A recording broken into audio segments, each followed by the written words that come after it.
Muito bem, já estamos de volta com o TV Manaus e hoje é terça-feira, dia do professor Luiz André, dia do Saber em Debate. Professor, que bom revê-lo, chegando de mais uma viagem, realmente uma experiência muito importante e quem ganha com essa tua experiência certamente são os seus alunos, né? Conta um pouquinho aí, resumidamente, como é que foi essa viagem para depois falarmos de segurança. Acho que também tem até a ver, né, com um pouco essa viagem, né? Bom dia. Bom dia a todos, muita saudade de vocês todos.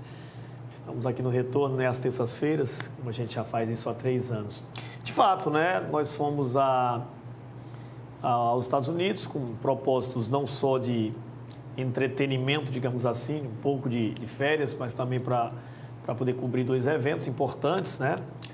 Foi o Orgulho Gay nova-iorquino, que é o primeiro dos fatos específicos relacionados à comunidade LGBT, que tem início em razão daquela situação que já colocamos aqui, né, da explosão da violência no Stonewall Inn, naquele famoso bar em Nova York, e para fazer uma cobertura para um determinado veículo de comunicação aqui sobre alguns dos shows da banda irlandesa U2. Diga-se de passagem, o senhor Bono Vox detona o presidente da República, eu vi agora há pouco, você comentando a respeito da escolha do novo ministro da Suprema Corte, né, da Suprema Corte, o Kavanaugh. E ele, em determinado momento, quando canta Pride in the Name of Love, clássica música que faz homenagem a Martin Luther King, de fato, sem citar nomes, em Nova York, onde o público, vamos deixar claro, né, do estado e da cidade, é um público mais democrático no sentido do Partido Democrata, acabou aplaudindo lá suas críticas. É verdade, de fato, muito importante. No tocante à questão, evidentemente, da segurança, a gente sabe que os índices americanos de violência, Mauro, são infinitamente menores que os nossos, né? A gente está aqui para falar de uma temática muito importante, que é a temática da segurança pública como um desafio. Eu começo até trazendo um fato muito importante. Na minha concepção, obviamente que arraigada e principalmente balizada em cima de pensadores e sociólogos muito importantes desse nosso país, violência é algo muito naturalizado nas nossas vidas, né? A gente toma determinados cuidados como se aquilo fosse algo natural nas nossas vidas, do carro com seguro, dos condomínios fechados, do prédio com porteiro, enfim, essas coisas todas. E a gente percebe a diferença quando a gente vai para um país como os Estados Unidos, que, diga-se de passagem, não tem a menor taxa de violência do mundo, pelo contrário, de determinados hábitos que a gente toma em locais que são, digamos, um pouco mais desérticos, né? Um metrô, por exemplo, em determinadas horas da noite, quando a gente sabe que aquilo tudo é monitorado e quando, na prática, realmente os índices de violência são infinitamente menores. A gente começa falando sobre isso, né? Nós temos uma taxa de violência hoje 6 vezes maior do que a dos Estados Unidos, que já não mata pouco, é bom deixar claro. Sim. Pela primeira vez na história, nós ultrapassamos 30 pessoas assassinadas por cada grupo de 100 mil pessoas. Nós já fizemos inúmeras análises aqui na TV Mar, com especialistas a respeito, sociólogos especialistas de segurança a respeito do assunto, né? E o que é pior, né? Não quero ser o pensador do futuro, não quero de maneira alguma ter uma ideia de apocalipse, o profeta do apocalipse, mas é bem provável que esse ano a gente tenha números muito piores, né? Muito piores. A gente já mata mais de 62 mil pessoas, para ser preciso, 62.500 pessoas, né? Esse número só tende a aumentar. E o pior de tudo são as discrepâncias, que são muito grandes, né? Acho que o exemplo é Alagoas, a nossa Alagoas, infelizmente muito citada, que perdeu o posto para Sergipe, de pior estado em termos de violência, deu uma melhorada aí, até interessante, substancial, nos últimos anos, é Alagoas dos opostos. É Alagoas que hoje menos mata menos brancos do que os Estados Unidos, você imagina, proporcionalmente falando, né? Com a taxa de um pouco mais de 4. E a que mais mata negros, né? Com a taxa acima de 60. Quer dizer, mata mais do que Honduras, que é o pior país do mundo. Então, nós estamos num país, no estado, que se fosse um país, né? E tem países de dimensão territorial até menores do que Alagoas, nós teríamos aí uma qualidade de vida para um branco como a do americano e para um negro como a de Honduras, o que é discrepante, absurdo, até porque o estado é pequeno e a gente está nas nossas áreas periféricas a praticamente 20 minutos de carro, né? Então, esse aqui é o grande drama e seria essa, portanto, a vertente que nós traríamos a esse texto, né? Eu acho que o texto traria aí, entre outros fatores, a questão da desigualdade, que é primordial, senão você não resolve a desigualdade não se tem como diminuir esse índice de violência, isso já é absolutamente estudado. Lembro de ainda na década de 80, de um texto muito importante da antropóloga Alba Zaluá, paulista, né? Alba Zaluá, que num livro clássico chamado A Máquina e a Revolta fala de pobreza e violência. A gente sabe que países que têm hoje um índice econômico muito menor, hoje tem índices de violência muito menores. Você pega o caso de alguns países da América Latina com uma situação econômica infinitamente pior do que a do Brasil, que é uma das 10 maiores economias do mundo, e não tem esse índice de violência, né? Então, a desigualdade social precisa ser resolvida, mas não é só a desigualdade social, né? O Brasil tem um índice de letalidade absurdo, poderia ser uma outra tese, ou até uma interpretação desse argumento da desigualdade social, de letalidade muito alto, por exemplo, pelos policiais que matam e morrem muito, é bom deixar claro, tá bom? Você tem a questão negra muito séria, afinal de contas, os índices de pessoas negras e pardas assassinadas são infinitamente maiores do que de pessoas brancas, amarelos e indígenas, brancas no sentido geral, né? Afinal de contas, os nossos índios não são muito integrados à sociedade, e a parte de pessoas oriundas de países orientais é mais na parte sul do país. Enfim, são altas situações que poderiam ser colocadas nessa redação, mas principalmente, né, pensar que se nós não resolvermos a questão da desigualdade social, fica muito difícil que nós consigamos resolver a questão da violência. E aí a gente fica somente com aquelas questões paliativas, amenizando fatos, né, ou infelizmente trazendo situações que não vão resolver o cerne do problema, que é de fato essa desigualdade premente no país. É verdade. A gente já comentou aqui várias vezes, né, professor, a questão da autoestima, né, da população. O que aconteceu, por exemplo, em Medellín, né, quando você recupera a cena urbana, as pessoas melhoraram a autoestima, houve a presença efetiva, e tudo isso por causa de uma biblioteca no alto da comunidade. Então, fantástico tudo isso. E tem um detalhe que o professor coloca aqui, a gente já conversou isso em outras ocasiões, o fato de que a impunidade é muito grande, né? Você mata alguém aqui, quantos casos de homicídio você tem esclarecidos no Brasil? Interessante isso. Segundo as premissas do Atlas da Violência, está aí disposto, ele foi lançado no começo de junho, entra em qualquer site que você pega, é do IPE, do Fórum Nacional de Segurança Pública, se fala em 92% dos casos que não são elucidados. É interessante até para fazer uma análise a respeito de um fator muito presente no coletivo brasileiro, na ideia brasileira, que é a ideia da prisão como resolução dos problemas, sabe que você falou em impunidade. Se nós pensarmos hoje que nós temos uma população carcerária de 687 mil pessoas, se nós cumpríssemos os mais de 500 mil mandados de prisão, né? Pensarmos que 92% dos crimes de homicídio não são elucidados, e acrescentássemos de 62 mil, 90%, não sou bom de matemática, mas dá no mínimo aí 50 mil pessoas, né?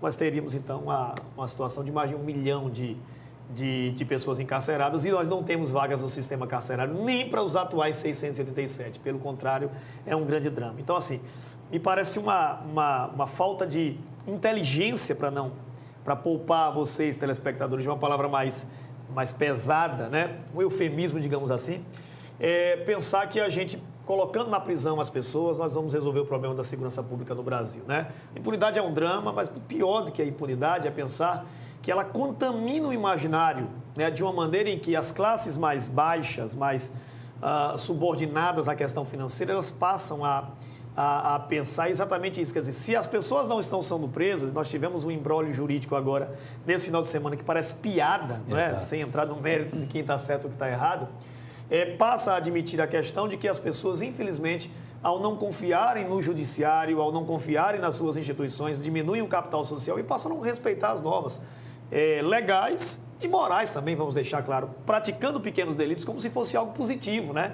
E nessa prática você corrói a moralidade, essa permissividade passa a ser algo como um fato social e, infelizmente, a gente caminha para um lado muito difícil, né? Como sempre falo, sou muito otimista, achando que nós podemos mudar. Mas é necessário, claro, um pacto social muito grande dos governantes e da população para que a gente possa mudar. Professor, eu quero agradecer demais a sua participação. Eu vou fazer o seguinte, antes de nos despedirmos, vou chamar o Lino para saber a tua opinião também. Hoje tem um jogão, Bélgica e França, França e Bélgica. Lino, vem para cá, muito bom dia. Qual é a tua opinião? O Lino que vem Raul Luiz aqui. pra mais um pouquinho Vamos pra lá. cá. Vamos lá. Vamos lá.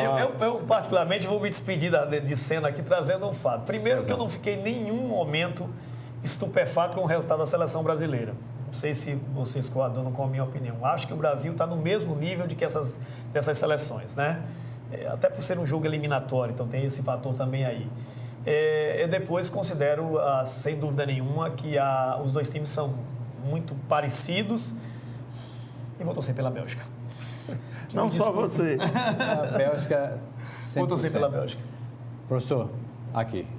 Obrigado, querido. abraço. Seja Luiz, bem-vindo mais uma prazer. vez. Seja Lino, bem-vindo. professor Luiz André sempre nos dando essa aula, né? A gente ganha tanto com a presença com dele. ele, Muito especialmente com essa questão do encarceramento. Eu acho que educação, que é o que o Luiz André oferece para a população com qualidade, é o que de fato muda o mundo. É verdade. Lino, Vamos falar de futebol? vamos falar de futebol. Hoje tem Bélgica e França, tem uma telinha aqui. Vamos lá. Também estou na torcida pela Bélgica. Bélgica, vem aí, hein? Nosso querido Oral Taut já vai ser acionado. Acho que nesse Tivemos momento um não, mas probleminha. sem problema nenhum. Aqui, agora acho que já temos o Lá, Oral Taut. olha aí, os craques, De Bruyne, Hazard, Griezmann, Mbappé. Que jogaço, hein? Que jogaço. Às 15 horas, em São Petersburgo. Minha torcida é para a Bélgica. Alguém vai dizer, mas não eliminou o Brasil. Está jogando futebol bonito, está com sua melhor geração. Tá, A melhor sem geração de todos os tempos da Bélgica é essa. De Bruyne, Fellaini, Lukaku, Hazard, Courtois, Isso. que é a língua da Flamengo, né? É, uma Flamengo, coisa né? É mistura do espetacular. francês com um pouco de alemão. O Márcio fala. Fala e fala bem. Pois é, eu estou na torcida por essa galera aí. Acho que a França já incomodou mais a gente do que... E a França tem esse fenômeno, o Mbappé, que jogou mais do que qualquer um dos brasileiros nessa Sem Copa. dúvida, E sem aí dúvida. o Luiz acerta de novo quando coloca aqui que o nível foi Sem alto. dúvida. Não O tem o que a Mbappé gente, infelizmente, não dá para... chegou na Copa como o número 3 da França, porque o craque era o Pogba, que não vem fazendo uma boa Copa, está aparecendo Messi, Cristiano Ronaldo e Neymar, Neymar, lógico. que ainda não disse o que vem. É. Depois o Griezmann, para depois ser o Mbappé. E o Mbappé voando na Copa, fazendo uma grande Muita Copa. personalidade, né? Bom a gente Muito. lembrar que ele tem 19 anos. 19 anos, está ali chegando na casa dos 20, promete muito. Os jornais já cantam como que ele seja o herdeiro do craque, do rei Pelé, que assim, ele chuta com as duas pernas, cabeceia bem, dribla Habilidoso. bem, toca bem, praticamente o herdeiro de Pelé. Vamos aguardar, ainda está cedo, aguardar. tem que olhar lá na frente, mas já desbancou muitos craques para essa Copa. Craques que termina a Copa, a gente já sabe como é que é, né? Quem vai bem na Copa começa, então, o mercado da bola. E o mercado da bola já começa a esquentar internacionalmente. Já tem paquera de um lado, paquera do outro. Pode ser que o Felipe Coutinho vá para o PSG, pode ser. Tem propostas surgindo e essa aqui, ó, goleirão Alisson. O Liverpool, Real Madrid e o Chelsea estão de olho no goleirão Alisson da seleção brasileira, que por enquanto pertence à Roma. O Alisson fez uma boa Copa, eu não o considero como culpado, não. O pessoal reclama que ele não foi testado.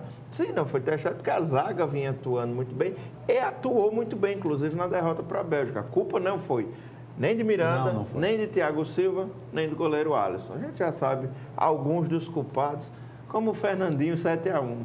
Fernandinho 7-1 Fernandinho. não desligou, não.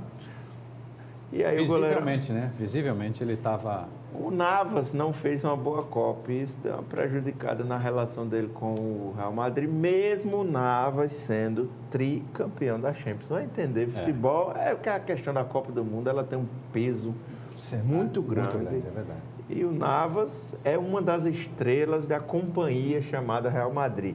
Mas a principal estrela do Real Madrid pode ser que mude de casa. Está bem pertinho de se concretizar uma mudança que vai abalar o mundo do futebol. Estou falando de Cristiano Ronaldo. Cristiano Ronaldo está bem perto de ir para a Juventus. E aí, Turim, a Itália, o futebol italiano, que já foi o grandioso futebol italiano, de vários títulos de Champions League, títulos com o Milan, títulos com a Internazionale, títulos da Juventus, títulos da Napoli. É mesmo. Do Napoli. E a gente tem essa situação aí chamando a atenção para o cenário do futebol mundial. Será que o Cristiano Ronaldo, vamos estar aqui, ó, vai desembarcar em Turim? Será, Mauro Wedekind? É a história de onde é a fumaça, né? A possibilidade de fogo. Vamos ver. O clima, o Real Madrid está propondo agora uma alteração mais que completa no elenco. Eles acham que é necessário dar uma oxigenação. Só que eu fico ali, você vai tirar o seu maior craque, o cara que mais marcou gols na sua história, mais títulos, mas é meio complicado isso. Eu não consigo visualizar de boa isso não, mas vamos aguardar. Mudanças lá, mudanças por aqui também. Por aqui também, temos mudanças na Série D. Olha só. A Série D que, na verdade, vai ter gente subindo para a Série C. Olha aí. Olha aí, o Ferrão completou a trinca de nordestinos subindo para a Série C. Aquela escalada que o CSA fez e hoje está na B, caminhando para A. Pois é, o Ferrão ontem garantiu a vaga, o Imperatriz já tinha garantido a vaga e o 13 já tinha garantido a vaga, o 13 da Paraíba. Sim. Detalhe, ontem era o 13 é o maior rival do Campinense. Ontem o Campinense também tinha a chance de subir. E não deu certo. E aí o 13 subiu e o Campinense vai continuar na Série D, porque perdeu a vaga para o Ferroviário. Futebol, né? Futebol. E aí a gente tem que falar em mudanças, já que hoje o clima é todo de mudança, a gente vai falar da mudança que chateou a torcida azulina. Deixa a torcida azulina um pouco chateada, mas tem alguém que vai mudar e vai estar feliz. Michel Douglas está indo embora. Ele vai para Portugal, né? Vai para Portugal. Michel Douglas, o artilheiro, aí ó, pretende voltar. Vai jogar no Deportivo Aves. Boa sorte ao Michel Douglas. Sorte. Muitos torcedores azulinos foram lá recepcionar, ele fez uma festa em um restaurante. Está aí a imagem. Esse aqui mostra bem a alegria da torcida. Alegria. O cara está muito alegre. Está triste mesmo, mas você pode ver que o Michel está na felicidade. Sem dúvida. Porque vai ter uma nova vida. Nova vida, receber em euro. Alemar.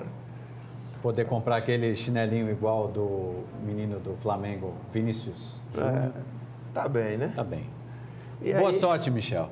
O CSA segue bem. Eu vou falar lá da tabela do Brasileirão. É que a gente está com um pouquinho. CSA, a maldição do caranguejo, que o nosso querido Márcio André jogou aqui, está funcionando. CSA joga na sexta. Mas ontem o Guarani venceu o Coritiba, que podia chegar, até passar o CSA, e o Figueirense, que também podia chegar no CSA. Perdeu em casa para o fraquíssimo Oeste. Azulão, tá bem, viu? Não se faz nada sem sorte. Boa sorte ao Azulão. Subir aqui um pouquinho para mostrar o jogo o nosso querido CRB. Joguinho de sexta-feira. Sexta, o CRB pega o Boa lá em Varginha e o CSA recebe o Sampaio Corrêa. Sampaio Corrêa que vem de ressaca de festa, porque foi campeão da Copa do Nordeste. Vamos aproveitar aí, galera azulina, lotar o Trapichão, fazer aquela festa que tradicionalmente vocês já sabem e já fazem. Então vamos empurrar o azulão para mais uma vitória. O Azulão sempre ali no G4, está muito bem. Obrigado. E a torcida aí querendo que a festa continue com esses bons resultados. E o Sampaio Corrêa vem de ressaca de festa. E o CRB com Doriva à frente. Pode vencer o Boa, que o Boa Segunda é o partida, lanterna. né? Boa é o lanterna. É. Não joga bem em casa, não joga bem fora. O Boa tem 7 pontos. Eu acho que a única vitória foi fora de casa até. 14 jogos disputados. É muito pouco. Vamos torcer aí para o CRB também vir bem. Daqui até sexta-feira a gente volta a falar. Maravilha. Vamos encerrar então. Nosso Vamos querido lá. Videlan só volta amanhã ao vivo. Isso. Já tenho aí essa confirmação. Quero agradecer demais a sua presença, lhe desejar uma excelente terça-feira. E amanhã, a partir das 8 horas, estaremos todos aqui levando o melhor da informação para você. Pena que não tem o professor Luiz André na quarta, na quinta, na sexta, né? Na segunda. Toda terça ele bate Mas ponto terça-feira aqui. ele está aqui. Afinal de contas, sabendo debate. Sabendo em debate. É isso aí, gente. Um excelente dia. Muito obrigado pela companhia e continue com a programação da TV Mar. E tem Bem Assim daqui a pouco, tem Canal Esporte daqui a pouco. Vamos lá. Vamos lá. Sobe a letrinha. Tchau para vocês. Tudo de bom. Até amanhã.